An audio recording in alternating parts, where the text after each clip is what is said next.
episode 10, actually. 10 of the Digital Music Masters show. Episode 10. We are now 10.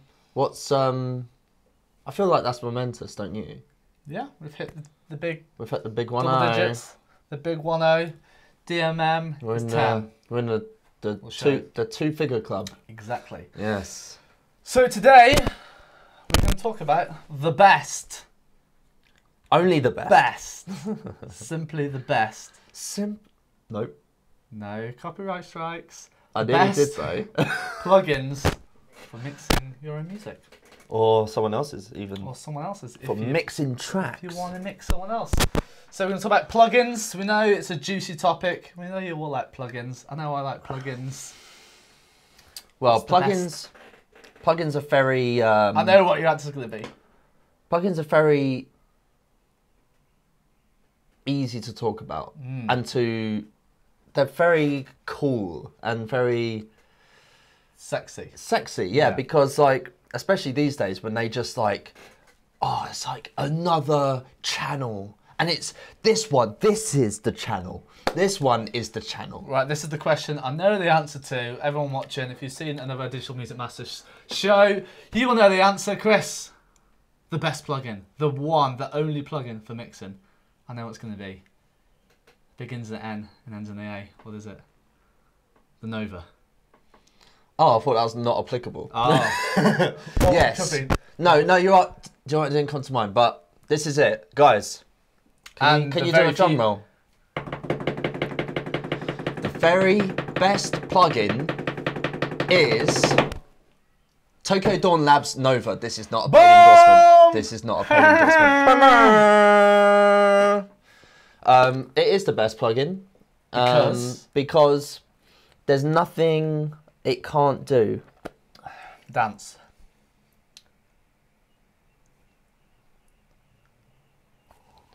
Do you hear that? Cricket. Yeah. Do you hear the cricket? If we had crickets in England. The cricket is that not a cricket? No, it's the wind. Okay. That cricket sounding thing right there is the reception to... Okay, so we'd like to know, for everyone watching at home, what's your favourite plugin for mixing and why? Yeah. So, what is mine? What's my favourite plugin? Can I guess? Go on. Okay. It depends what for. Oh, you've already... That was the punchline. We might as well end the stream now. All right. Just in general, favourite plugin, you have to guess. The one that, probably a waves compressor or some sort. The one I use the most is the NS1. The noise suppressor. Yeah. It's really good. I haven't really like... A lot of the time you can get plugins like the stock ones and you can manipulate them and create something that's just as good as the other third-party plugins like Waves or Slate. But the NS1, man, I haven't found anything that comes close. Yeah, it's different. I could make an NS1 in Logic. Do you reckon? In Logic, I could. How? Explain what NS1 is. So NS1 is noise suppressor. So what it does is, and I've tested this because I'm a nerd, is it will just turn down the signal below a threshold like a gate does, but it does it a bit softer, a bit more nicely than that, and it doesn't have problems like gates does, like chattering and stuff like that. A lot of gates just kind of cut at the wrong place. Yeah, it's like too fast and the stuff. noise suppressor goes. Yeah. You know, whereas a gate goes. You know, whereas the noise suppressor goes. Nah, man. For mixing, you know, a lot of the stuff is vocals and voiceovers. For mixing this kind of stuff, the NS1, oh yeah, it's so good. Oh, dude, you just put it on and you go and you take the fade. It's the simplicity of it. Like, there's nothing that it does that something inside Logic can't do or something inside Ableton can't do, but it's the ease of use. Like, it has one fader, it's a fader if you like. Just a fade. Nope. Yeah. And you get to the result quickly, and when you're a professional, you value getting to the result quickly very highly because time is money, right? Yeah. So it's a very good plugin.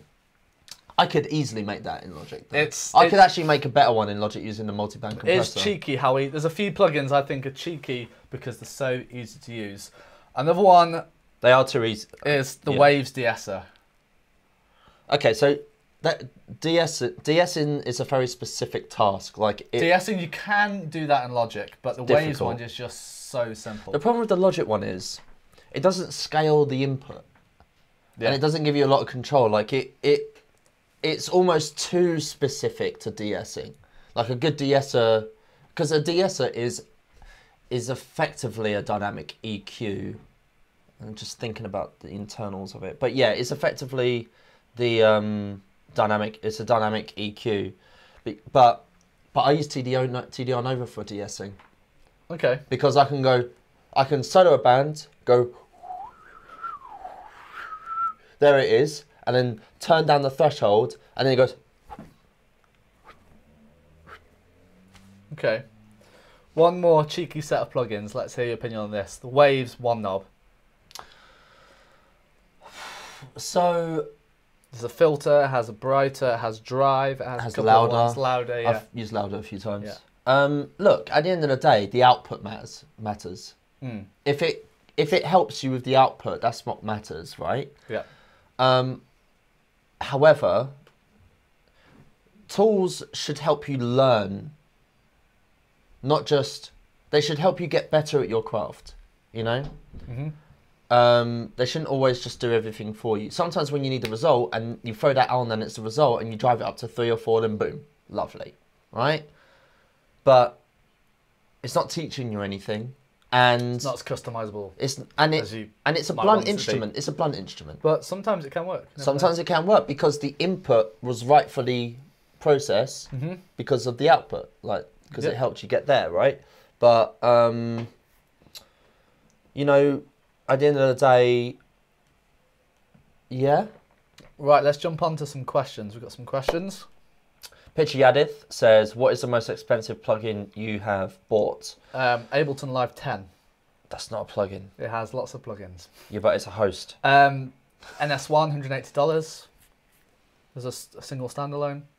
Mine will probably be a synth, but I can't remember. Would you class a synth as a plugin? It's a plugin, technically, but I suppose when we're talking about plugins, see, some people, when I talk about plugins, I forget sometimes to include synths, or sometimes I forget because of the context of the discussion, but... I think the, what do you call it, Serum's about $180 as well. That's nice. TDR Nova Gentleman's Edition. I didn't name it that. Cheeky. I didn't name it that. That's not my name. Yeah. That's what it's called, is 50 euros. Okay. Which is like 40 quid, I think. Yeah.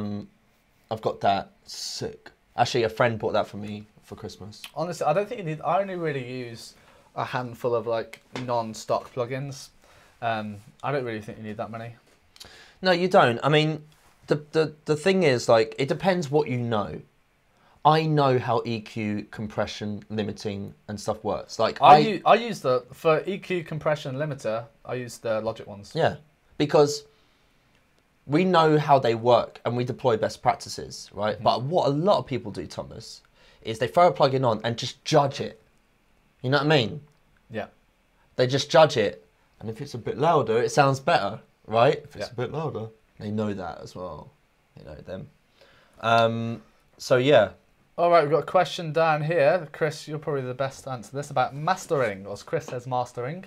Mastering. What is the best plugins for mastering in Live 9? So first of all, there's no such thing as a mastering plugin, right? Okay. Unless it's specifically about like authoring down a specific type of file or whatever.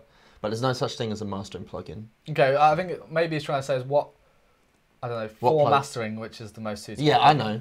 But because a lot of people think isotope and stuff like that, right? Like you need mastering specific plugins. My opinion of Ozone is, I've played around with it before, demos of it and stuff, but I think you should just learn how to do it. Just learn how to do it, because these kind of bundles that did teach you, you have the presets, you press. I don't know. Sure, they can sound fine, they can sound good, but you want to learn exactly step by step how it all works. Then you can use the stock plugins, you can use different companies, you can use different plugins, and you'll get the same result. Because if the mix only needs a plus 3 dB at 2.5K, if that mix only needs that, and that's very possible in mastering, very possible.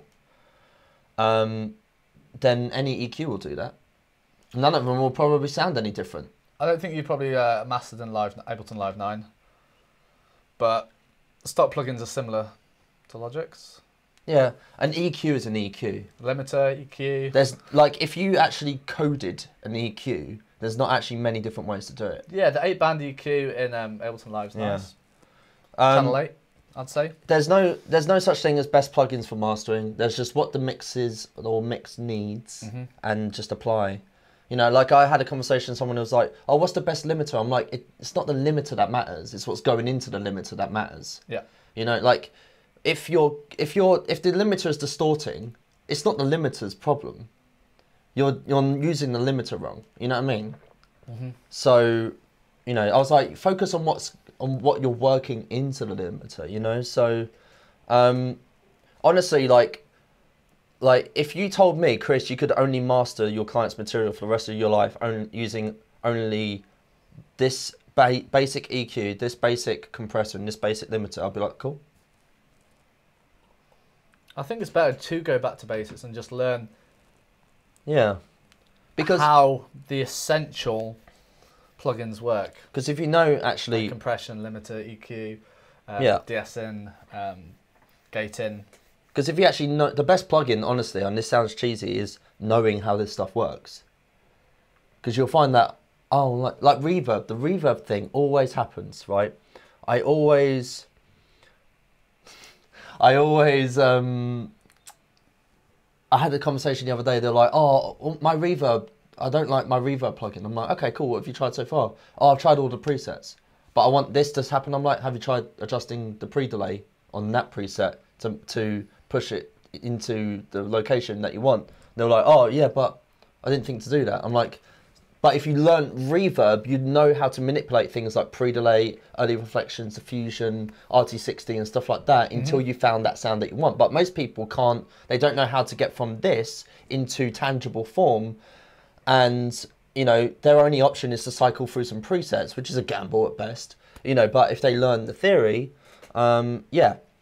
Chris Pavey says, and I can always count on Chris for these sort of comments. Chrissy P says any plugin labelled mastering is just a marketing thing, and I agree. I agree entirely. John's in the house. Hey, John. Flame War title, possibly. Yeah, actually not Chris. Yeah. Oh, sorry, there we go. I couldn't see the rest of them. Mastering requires usually high precision and transparency. Most of the plugins don't offer that. Yeah, a lot of them don't, because things like saturation and stuff are very sexy, you know, colour and very marketable terms, you know. Hey, Kev, thanks for joining us. I love that you knew that was Kev. I know the names. Can always count on Kev. Names. Can always count on Kev. Yeah. Can always count on you guys. One thing that I know I should do a lot of time, I do it from time and time again, is open a synth and have it blank and start from scratch, rather than going through the presets, finding one that's kind of similar and tweaking it. I'm going to throw a spanner in the works. Go on. The blank, that's a preset. It is. Technically, it is. You can't have no setting. However, because otherwise it doesn't work. However, the blank one always sounds awful, so you have to completely sculpt it. The presets can sound pretty good. You know, I was just being like, obviously, like, I was just being me on that, you know. Advent Studio says, please tell me the best quality format rendering setup in Live 9. I'd have to, what you, do you mean for a mix or a master or recording? Export? For an export, yeah. Kev says, another vote for TDR Nova Gentleman Edition for mastering. Yeah. TDR Nova. Tell you what, I do like that name, Gentleman Edition. It's not exactly politically correct. Not exactly PC, but it sounds yeah. Ooh, sounds juicy, doesn't it, from the marketing point of view? It's quite a good one. It sounds exclusive in a circle. You have to be part of you're part of a club. Yeah. Part of a gentleman's club. Yeah. You also get like a razor sent to you every month, like a new cut. Past the velvet rope. Yeah. So it's TDR Nova Gentleman Edition for mastering is really useful because, like, I can control that sibilance. I can, like, if there's like a swell in the bottom end at a specific moment that is really hurting the sort of loudness potential or the optimal loudness of the master, I can just push it down in that moment. Oh, it's so good, man. Kev So says good. it sounds honourable. Yeah. I love that word. Yeah. For paying for his services. Yeah.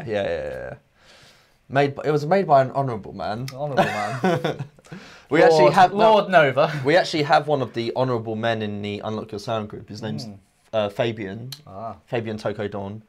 And his contributions to the community are always good. He knows stuff. He knows things. He knows things I don't. So Desert Island plugins. If you're stuck in a desert island with a MacBook Pro or maybe a PC, you can only have you can only have 5 plugins, which include synthesizers that aren't the ones built in your digital audio workstation. Which 5? Damn. Which 5? I would have just gone on the desert island. I would have just gone Logic Pro and Hoffa. Let's just pretend there's internet and there's power. Yeah, this doesn't. Yeah, this is a bit of a cool desert island, Richard Branson style. Well, it's got its own internet. Yeah. What 5 plugins? Internal. Even if you had internet, you could easily download more. But which 5, for argument's sake, would you choose? Okay, so TDR Nova. We're including Simps as a plugin. Depends what I'm doing. Okay, so TDR Nova. Yeah. Oh man. All right, I need a synth in there, don't I? I really do like retro synth. That's included in Logic. Yeah, but I can have it though, can I? Oh, you have that anyway. Oh, so it doesn't include the stock ones. No, you've got all the Oh, I've got Logic. You've got Logic. Oh, fine. Then TDR Nova. Yeah. Hoffa. Yeah. And how many have I done? 2. Okay, cool. So I've got Logic. You've got Logic. That's okay. I've already got that. You can have that mastering software used as well. Yeah, Hoffa. Yeah. And what? TDR Nova. Yeah. You can just have 1. No, I want another 2. Wait, you gave 3 more, right? So yeah. Maths is not your specialty. Maybe. Chris says a metering plugin. Yeah, what's my favourite meter? I probably Vumped VUMT. Okay. I just really like it. You know but because Logic has already got loudness meters and multimeter and stuff like that. Foxengo Span. Okay. And wait, what's on my chain? I'm just trying to picture my template. What's on there? That's the plugin. BXB. No, I don't need that. Okay. Am I running out of time? I feel like I'm running out of time. Right, you got 5 seconds. Damn. I'm gonna say mine. Time's up. Oh no! Don't say that. Serum. NS1 by Net Waves. Oh, no, I've got one. Sorry. You know what? I'm going to go for Doppler by Waves because I just can't recreate that in the stock plugins. That one's sick. I'm going to be lazy and choose a Doppler by Waves. Oh. And then maybe even the CLA vocals and Waves. It's been cheeky. I could probably recreate these in the DAW, but it just makes life a lot easier. Yeah. That's what I'd choose.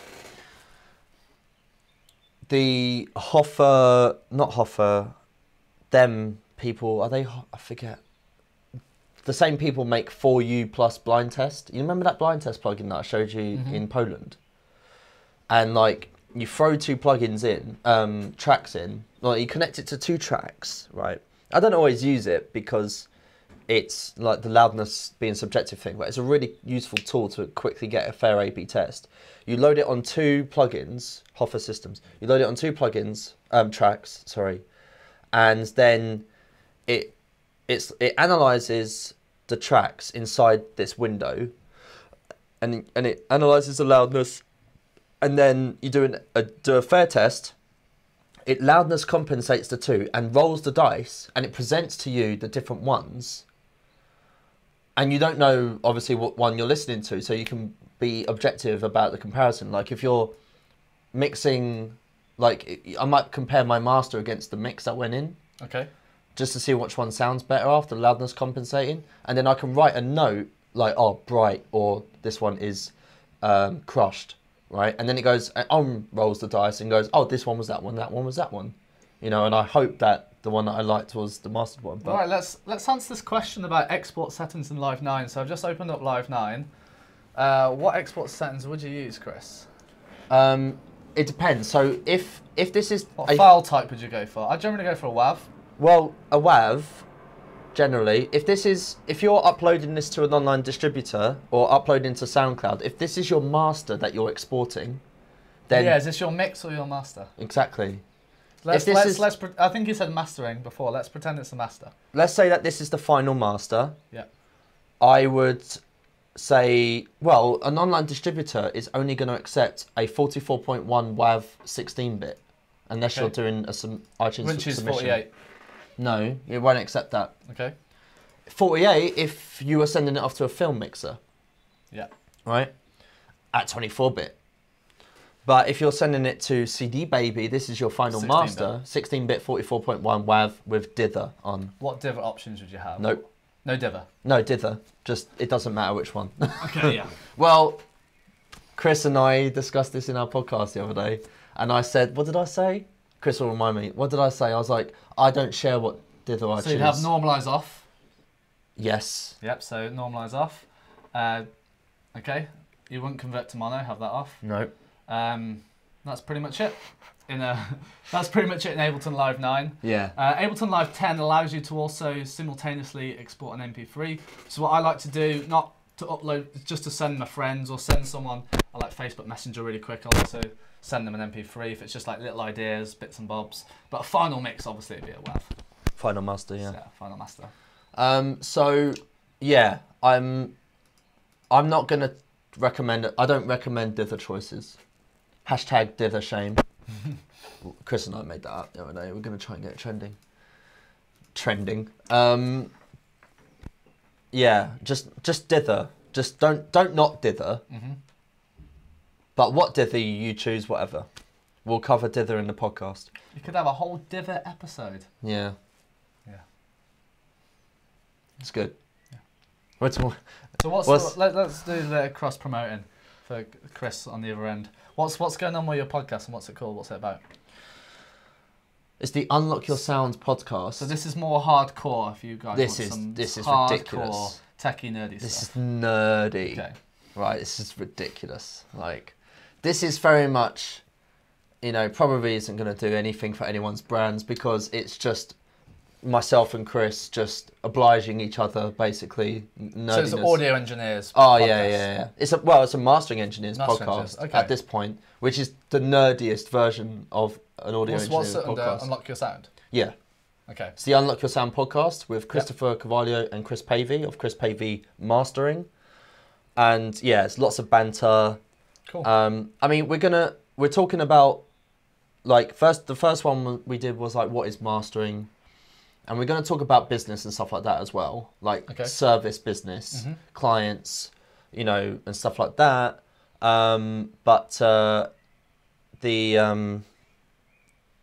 It's really nerdy. It's really technical. It's not technical necessarily, but it's just nerdy in its vibe. It's like, we find things like dither choices, like, hilarious.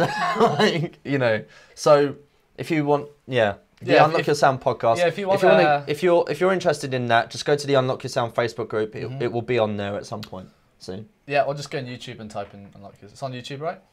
Or is it as a podcast? Where did you put it? It'll be on YouTube as a podcast at least. Okay. So let's kind of meander a little bit. Where do you think the best platforms are for people to upload their podcasts? Well, I mean, I would expect it to be on Apple Podcasts. Yeah. Would you put it on SoundCloud? Yeah, why not? Okay. Yeah, why not? As much Absolutely. place as possible. Yeah, just even on YouTube. Even if it just is a thumbnail, a lot of people do that. It's all right. Right, let's get back to mixing because this is the best plugins for mixing. If anyone's got any questions about mixing, I'd like to know your favourite plugin as well. So the people watching right now, what's your favourite plugin? I want to know because everyone likes the plugins. I like the plugins. We always say you can do it in stock, but it's nice playing with a new plugin at the same time. John Caro says, I use Air Windows, not just another dither. So Air Windows is nothing to do with Windows. Oh. Air Windows is a guy named Chris something. Chris somewhere. Windows. No. Oh. Chris at Air Windows. Chris Air. And I like him. Like, he makes these YouTube videos and he goes, "Hi, it's Chris from Air Windows," and he just talks about this plugin, and he talks about his plugins, but he just talks about them, you know, like they're his babies. It's pretty cool content. I really like it. It's really casual content. But anyway, he makes all of these plugins, and you can get them all if you subscribe to his Patreon page, I think. Okay. How do people normally make plugins in C++ or? Yeah, or like Xcode, or like Okay. in the Xcode framework, probably using Objective-C and Max, C++. maybe, or... No, you can't render a plugin in Max. Last time I checked, anyway. Oh. No. Anyway, Yeah. when I was at school, when I was at university, we used like Xcode and C++ and Objective-C to make audio units. But I didn't really like it. Believe it or not, I just didn't get on with it. It was too, like because 95% of coding is troubleshooting and fixing bugs and stuff like that. In Max MSP, I could make something to, you know, make myself happy and Just stuff work like that. straight away, Yeah. bugs, Because Max MSP is very analog in the way that you work. You connect and patch things up. You know what I mean? That worked for me. Like, I'm digital, but I think analog, very much so. You know. John says, by the way, something I recommend to everyone is that it doesn't matter if you are mixing or mastering. Keep the dither active on the master channel and render through it. So yeah, I mean, I just, to summarize that, just if you're exporting to a fixed bit depth, meaning not float, which so 16-bit or 24-bit, if it doesn't say float, it's a fixed bit depth. Dither it, and that's it. Would you ever use any other bit depth apart from 16 and 24? 32-bit float. Okay. Because 32-bit float, it moves the decimal point. So even if you clip before you export to the 32-bit float, it hasn't clipped because it'll move the decimal point. Okay. That's why it's a floating point. So if that is an option for you, send that to your mastering engineer because then you don't have to dither it. It has built-in headroom above and below the signal, basically. Okay. All right, let's get back to the plugins. Chris, I'm going to ask you a question. What's your favourite stock plugin in Logic Pro 10? The compressor. Oh, yeah. Just because it's got every compressor inside it. And it's so nice. Like, even little things which for me, like having a parallel mix knob, love it. Never use it, love it. Having been able to just click through the different types of compression to model each one. Because what I do, like, you remember I did that in the course. I was like, okay, so let's test all of these different things. So what I did was aggressive compression and then flicked through the different types. I'm like, listen to the different colors, the different distortions, you know? And then, I just love it. I don't know many other compressors where you can just flip to different types of compression. Favourite synthesizer in Logic Pro 10, stock? Retro synth. Retro synth, okay. Sorry. Yeah. Not Alchemy? I don't like Alchemy. Really? I mean, I appreciate Alchemy. It's very sophisticated, but for getting something down and being able to just... Alchemy is like... you know, like it's just big and massive and very impressive. The nexus. That's not always what you want. The nexus of... But retro synth, I want... Okay. You know what I mean? Favourite effects plugin in Logic Pro 10? Apart from compressor. I mean, like more juicy effects, like modulation. It's probably the ring modulator. Okay. Because that thing's insane. That thing. Do you know what I do? I used to do with my electronic music was I would create a bus. Okay, so I create a send. It was always bus 10. Had some weird thing in my brain about that.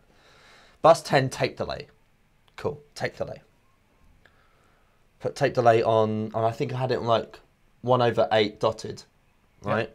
Just love that setting. Isn't that what the Edge uses? 8th dot from U2. I think he uses 8th dotted notes. I don't know, but maybe. The Edge. But and then the filter is like really, really high. Yeah. Dial some in on that same channel, I would have 2 ring modulators. One doing like a really, so this delay thing was going, but it still sounded like a delay thing, right?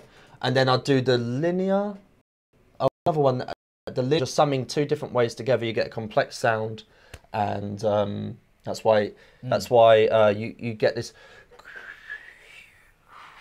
because that's the sum harmonic of the modulation, modulating over time. It's very good. And then